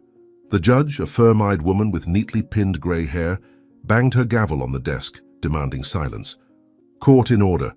Let us begin the hearing of the defendant Marcus Whitmore, accused of financial fraud, document forgery, misappropriation of funds, and kidnapping of a minor. Her voice echoed through the high courtroom walls, and Sarah held her breath. By her side, James maintained a rigid posture, his eyes fixed on the handcuffed figure on the other side of the room.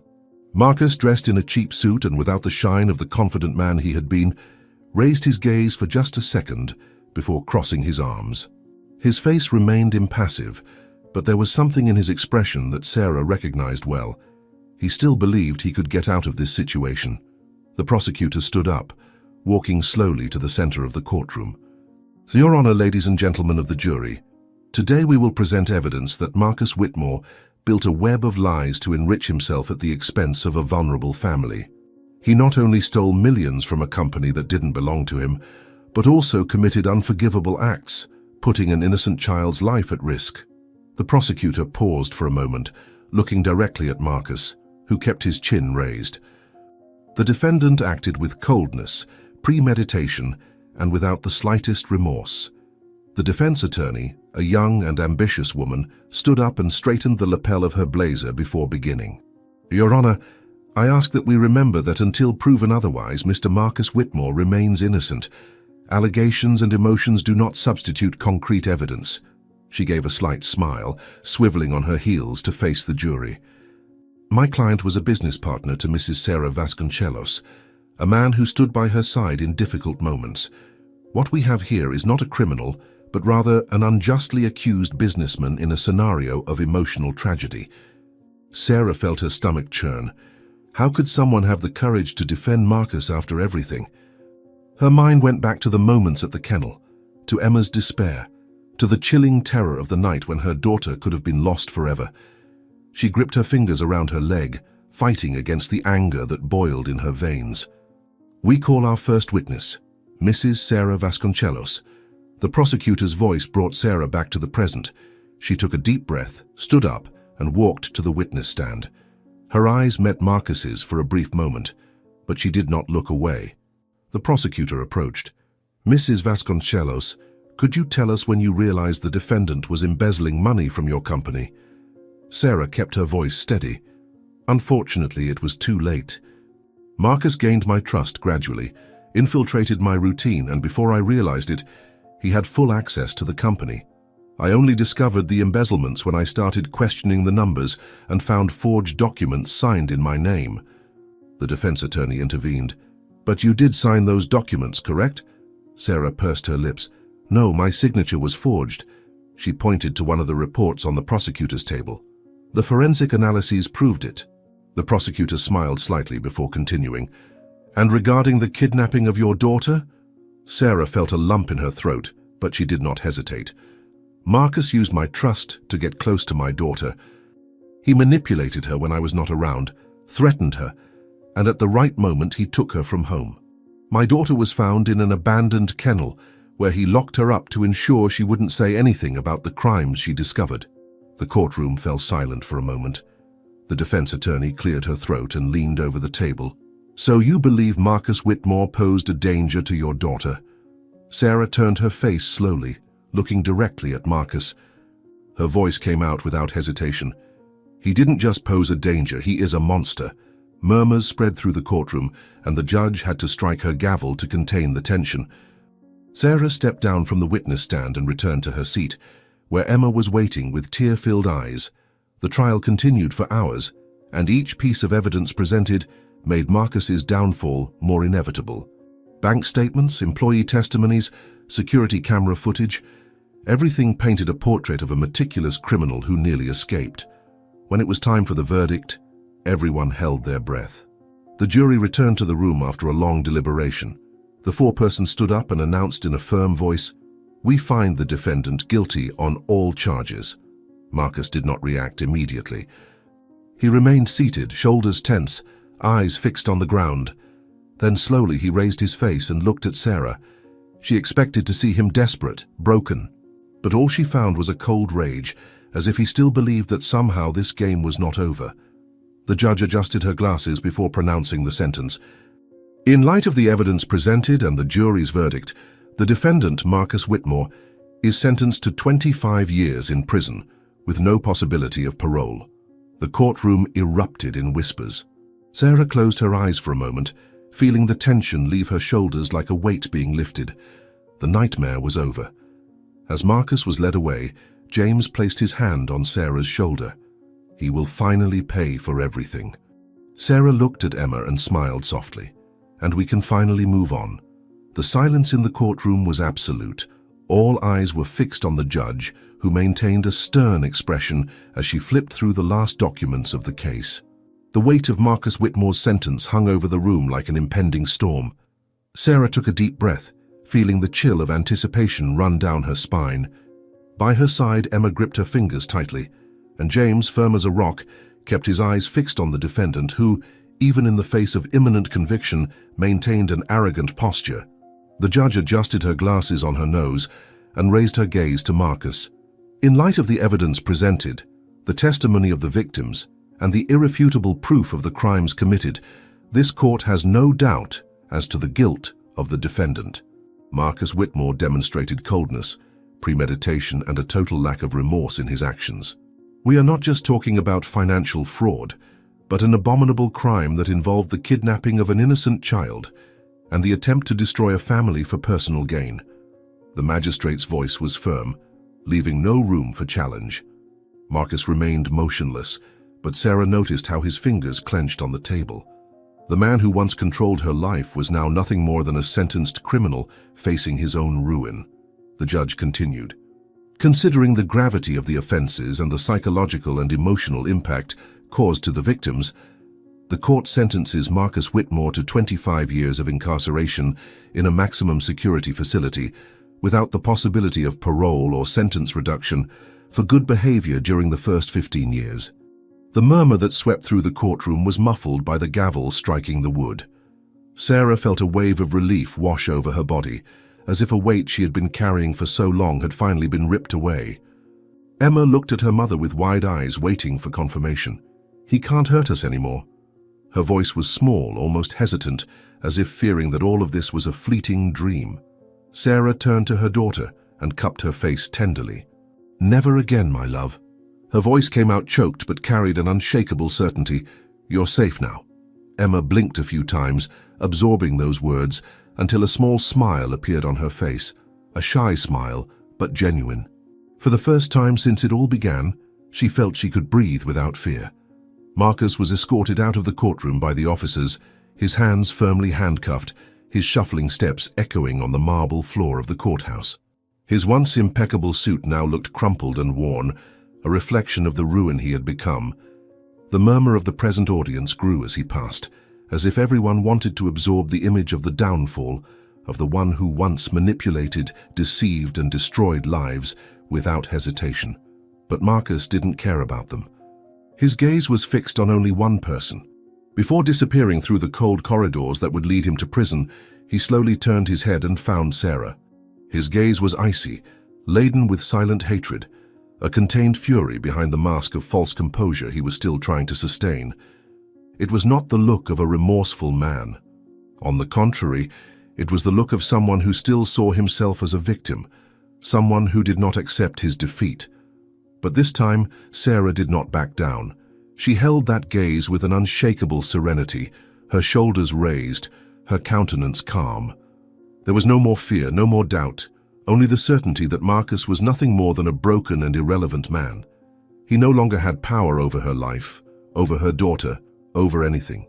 When the officers pushed him to move forward, Sarah merely watched as he disappeared, knowing that this was the final chapter of a story that would no longer haunt her. As the courthouse door closed behind Marcus, Sarah let out a deep sigh, as if, for the first time in years, she could breathe without the weight of uncertainty. She turned to Emma and, without hesitation, wrapped her in a tight embrace. "Let's go home," she said, her voice laden with a sweetness she hadn't allowed herself to feel in a long time. Emma tightened her arms around her mother and closed her eyes, feeling the secure warmth of that embrace. For the first time, home wasn't just a place. Home was where they were together, safe, free, and this time no one could take that away from them. The morning breeze was gentle, bringing a refreshing coolness as the black car parked in front of the school. Emma, wearing her light blue uniform, held her backpack against her chest, her fingers gripping the straps with slight nervousness. It had been weeks since the last time she had been there, and although she wanted to return to normality, a part of her feared the curious glances, the whispers, the inevitable questions. Sarah, sitting by her side, noticed her hesitation and took her hand affectionately. "I know it may seem scary, but you're stronger than you think, my love," she said, with an encouraging smile. Emma looked at her mother and took a deep breath before opening the door. As she stepped into the courtyard, she saw some children playing and others watching her arrival. For a moment she felt out of place, as if she no longer belonged there. But then a friend from her class ran up to her and hugged her without hesitation. "Emma, you're back." The hug was unexpected, but it warmed her chest. Gradually, other children approached, smiling and calling her name, as if nothing had changed. Emma relaxed her shoulders, and for the first time in a long time felt that maybe she could regain what she had lost. Meanwhile, Sarah was in her office, signing the last documents for the company's restructuring. Since Marcus's imprisonment, she had made drastic changes to ensure that she would never again be the victim of such a cruel scam. She hired corporate security experts, reviewed every contract, and implemented new financial protocols. The trauma still haunted her, but now she was stronger. She looked up at James, who was standing in front of her desk, a mixture of pride and gratitude in his gaze. "James, I've been thinking," Sarah began, closing the folder and crossing her arms on the desk. "There is no one I trust more than you. Throughout all these years, you've been by my side, cared for Emma as if she were your own family, and more than that, you saved our lives." She paused, taking a deep breath before continuing. "That's why I want you to take on the role of general manager of the company. You deserve it." James blinked a few times, absorbing those words.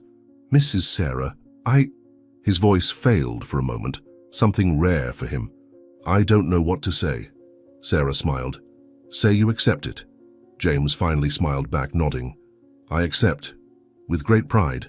Sarah leaned back in her chair, feeling that for the first time in a long time, things were finally falling back into place.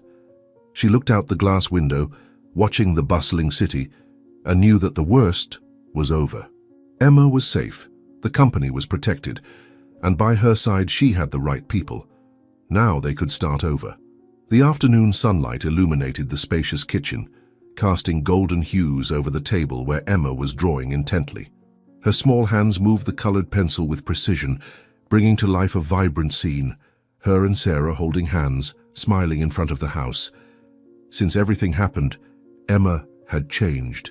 She was still a sweet girl, but now she carried an unexpected maturity for her 7 years. The fear that once dominated her gaze was beginning to give way to confidence, and that was Sarah's greatest victory. "You look so beautiful in this drawing, Mum," Emma said, holding up the paper to show her. Sarah smiled, feeling a cozy warmth in her chest as she saw the image. "And you managed to capture my best angle," she joked, sitting down next to her daughter and analyzing the details of the drawing. "That's how I see you," Emma replied, her voice laden with affection. "Always holding my hand." Sarah held back tears. In the past few months, every moment by Emma's side seemed even more precious. They had become inseparable, making up for the time Marcus had tried to steal from them. Lunches were longer, bedtime stories became sacred, and Sunday outings were non-negotiable. "I promise, my love, that I will always be here to hold your hand," Sarah said, wrapping Emma in a tight embrace. The company, which once seemed on the verge of collapse, now prospered under Sarah and James's firm leadership. The scandal involving Marcus could have hurt the business, but to everyone's surprise, the opposite happened. Community support was overwhelming. Old partners renewed contracts, new investors emerged, and even employees who had left out of fear returned, ready to help rebuild what had almost been destroyed. "Sarah, the press wants an interview with you about the company's recovery," James said, entering the office with a tablet in his hands. "They want to know how you managed to reverse the crisis and emerge even stronger." Sarah smiled, straightening some papers on the desk. "Tell them it was through hard work, transparency, and most importantly, having the right people by my side," she replied, casting a grateful look at James. "Without you, none of this would have been possible." James crossed his arms and smiled. "I just did what was right, but if you want to know, I think you've always had that strength within you. You just needed a push to see it." Sarah nodded, feeling that for the first time he was right. The community's support also extended beyond the company. In the neighborhood, neighbors and friends began to show even more affection for Emma and Sarah. The case of the kidnapping and financial fraud shocked everyone, but it also awakened a sense of unity. When Emma returned to school, the parents of the other children joined together to ensure that she had a welcoming environment. There were welcome notes on her desk, and even the teacher reserved a moment to talk about courage and overcoming. "I never thought so many people cared about me," Emma confessed one night, lying on the couch with her head in her mother's lap. Sarah ran her fingers through her daughter's hair, smiling. "Sometimes the worst helps us see the best in people," she said, kissing her forehead. Life, which for so long had seemed out of control, was finally settling down. There were scars, yes, but there was also love, strength, and a future full of new possibilities. And that was all they needed to move forward. The therapy room was lit by a soft light, decorated with pastel tones and children's drawings pinned to the walls. Emma was sitting on a comfortable couch, her hands resting on her lap, while watching the therapist with attentive eyes. It was her 5th session, and each time she entered that room she felt a little lighter. Talking about what happened wasn't easy, but little by little she was learning that fear didn't have to define her life. "And how do you feel when you think about what you went through?" the therapist asked, her voice calm and patient. Emma bit her lower lip, pensive. "I still have nightmares sometimes," she confessed, "but now I know they were just bad moments. They can't hurt me anymore." On the other side of the two-way mirror, Sarah watched, her heart filling with pride and sadness at the same time. Seeing Emma find words to express her feelings was a reminder of everything they had been through, but also of her daughter's incredible strength. For so long, Sarah had believed it was her duty to protect Emma at all costs, without realizing that the girl had her own courage, her own light. When Marcus entered their lives, she ignored the instincts screaming inside her, and now she knew she would never make that mistake again. "Emma, do you feel safe now?" The therapist's question was direct, and the girl took a deep breath before answering. "Yes, because now I know that if something doesn't seem right, I can speak up, and my mom will believe me." The words fell like a blow to Sarah's chest. She swallowed hard, remembering all the times she doubted her daughter's intuition, every silent warning she had ignored. That night, as she brushed Emma's hair before bed, Sarah felt the weight of everything they had lived through gradually dissipate, as if each strand that slid between her fingers carried away a fragment of the painful past. The brush glided smoothly through the girl's hair, which was longer and shinier, and the warm yellow light of the lamp cast soft shadows around the room, creating a cozy and peaceful atmosphere. The light scent of lavender permeated the air, coming from the small sachet that Emma left by her bed every night. Sarah watched her daughter in the mirror, seeing the reflection of a girl who, despite her young age, already carried an unwavering strength. She took a deep breath before finally voicing what she had kept inside. "I made a mistake, my love." Her voice came out low but full of meaning. Emma looked up, curious, her long lashes blinking slowly. "What kind of mistake, Mom?" Sarah smiled sadly, running her fingers through her daughter's soft strands.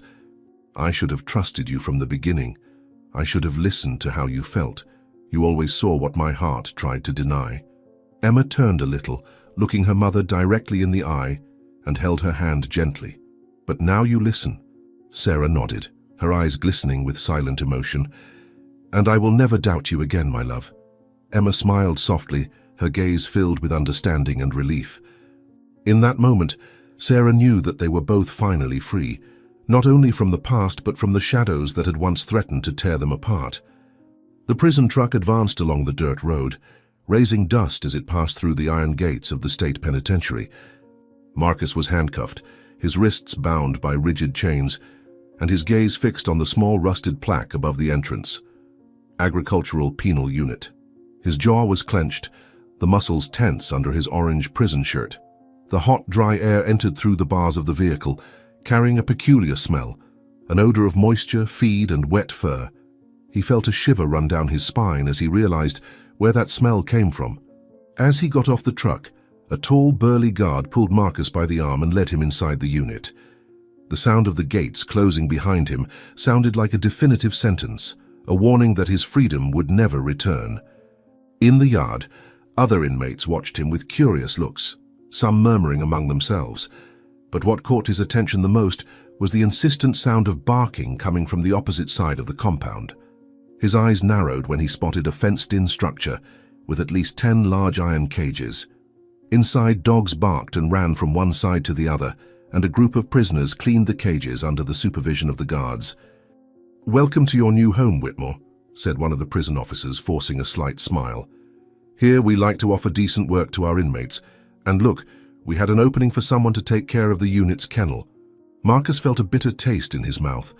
He tried to maintain his composure, but the weight of the irony of that punishment made his chest tighten. For months he had kept Emma locked in a dirty, dark kennel, and now fate was returning the sentence in the same coin. The guard handed him a bucket and a worn-out broom. "You'll start by scrubbing the cages. And I hope you like the smell, because from now on, it'll be your daily routine." Marcus gripped the broom handle so tightly that his knuckles turned white. He wanted to scream, wanted to fight back, but he knew it was pointless. There was no way to escape from there. The dogs kept barking, some growling as he approached. Marcus took a deep breath, closing his eyes for a second before starting his task. His punishment had begun, and this time, he was the one caged. The community center hall was full. The murmur of people mingled with the soft sound of an instrumental melody playing in the background. Children ran through the corridors, some holding colorful balloons, others exploring the books scattered around the reading room corners. The atmosphere vibrated with an energy of renewal, hope, and above all, a fresh start. In the center of it all, Emma and Sarah watched the space with bright eyes. The inauguration of the New Tomorrow Foundation was a milestone. The project was born from pain, but grew as a symbol of resistance. After all they had lived through, Sarah felt she needed to transform suffering into something positive. Emma, still so young, surprised her mother by expressing her desire to help children who, like her, needed protection, a chance for a better future. "Mommy, what if there was a place where no child had to feel afraid? Where they had food, affection, and people who really cared?" Those words stayed in Sarah's mind for weeks until, together, they decided to create that space. "You made it, Sarah," said James, approaching with a sincere smile. "Look around you. All of this exists because you turned your pain into strength." He crossed his arms, observing the place full of life. "And because Emma has the purest heart I've ever known." Sarah let out a soft laugh, nodding. "She's the true soul of this project." She turned to James, her eyes full of gratitude. "And you. Without you, none of this would have been possible." In recent months, James had become more than a friend, more than a trusted employee. He was her fortress, her right-hand man in business and in life. He took on the role of general manager of the company with the same dedication with which he had always cared for Emma, ensuring that every decision was guided by ethics and respect. "Now, with you leading the business, I can focus completely on the foundation," Sarah concluded. James shook his head. "You've always known how to lead, Sarah. You just needed to trust yourself." He looked at Emma, who was sitting next to a group of children, telling stories and eliciting genuine smiles. "And this girl, she's special, stronger than anyone imagines." Sarah felt her chest swell with pride. Looking at her daughter, she saw not only the little girl she had fought so hard to protect, but a young woman who, even after so much suffering, chose love instead of fear. Emma would not let her past define her. On the contrary, She was turning her pain into a purpose. The ceremony continued with emotional speeches. Sarah thanked everyone who had helped make the foundation a reality, highlighting each person's role in building a safe space. When it was Emma's turn to speak, the girl stepped onto the small stage and with a firm voice said, "I have felt fear, but I've learned that fear doesn't have to last forever. Now I want all children to know that no matter what happens, there's always a better tomorrow waiting for them." The audience rose in a standing ovation, and Sarah discreetly wiped away a tear. Her legacy was not just the company she had rebuilt or the foundation she had erected. Her true legacy was there, by her side. Emma, a girl who had survived the worst and chose to turn her story into hope for so many others. The smell of urine mixed with rancid feed permeated the air of the prison work wing. Marcus's orange uniform was already dirty, stained with mud and the stench that seemed to cling to his skin. His new job consisted of cleaning the kennel cages, a repetitive cycle of scrubbing dried feces off the floor, changing soiled hay, and carrying heavy buckets of water. The iron bars were cold to the touch, and the incessant barking of the dogs was the soundtrack to his days. Every detail of that environment reminded him of the kennel where he had locked Emma up. The difference now was that he was not the jailer. He was the prisoner. The guards did not hide their contempt as they walked past him. They knew his story. They knew his crimes. "How's it going, Whitmore? Enjoying your new home?" One of the officers laughed as Marcus scrubbed the filthy floor. He did not respond. There was no charm, no manipulation, no strategies to escape. With each passing day, he felt the world had forgotten him. And deep down, he knew that was exactly what he deserved. As Marcus sank into the filth he had once imposed on an innocent child, Sarah and Emma thrived. The company that had almost been destroyed by him was now stronger than ever. Under Sarah and James's leadership, the business grew, fortified by transparency and the values she had promised never to compromise again. The Vasconcellos' name, once associated with scandal, was now a symbol of overcoming adversity. Emma, in turn, was a new girl. There were scars, but they did not define her. "Mom, do you think he thinks about us?" Emma asked one night as they dined in the garden, illuminated by small lights hanging between the trees. Sarah set down her utensils and looked at her daughter. "Maybe, but it doesn't matter anymore." Emma reflected for a moment and then smiled. "I don't think it matters either." And in that smile, Sarah realized the cycle had finally closed. They had won. The past could no longer hurt them. Life went on, but not just mechanically. Each passing day brought a new achievement, a small detail that might once have seemed trivial, but now carried symbolic weight. Mornings at home were filled with the soft aroma of fresh coffee and warm bread coming out of the oven, while Sarah and Emma created new rituals, like having breakfast together on the porch, watching the garden that, like them, was blooming again. Emma's laughter, once hesitant, now filled the rooms of the house with spontaneity, and Sarah felt each day that her daughter was regaining the sparkle in her eyes. The company, which had almost been destroyed by Marcus's lies and betrayals, now thrived under a new philosophy. Sarah made a point of getting to know each employee personally, ensuring that no detail escaped her attention. "It's not just a business, James," she had once said, reviewing the monthly statements alongside her right-hand man. "It's the security of my family. I'll never again allow anyone to manipulate what we've built." James nodded, knowing those words were more than a promise. They were a declaration of principles. Meanwhile, in a cold, damp cell, Marcus was nothing more than a name on prisoner documents. His days were filled with the metallic sound of iron doors slamming shut, the incessant barking of the kennel dogs, and the weight of the loneliness of a man who, for so long, believed he would never pay for his sins.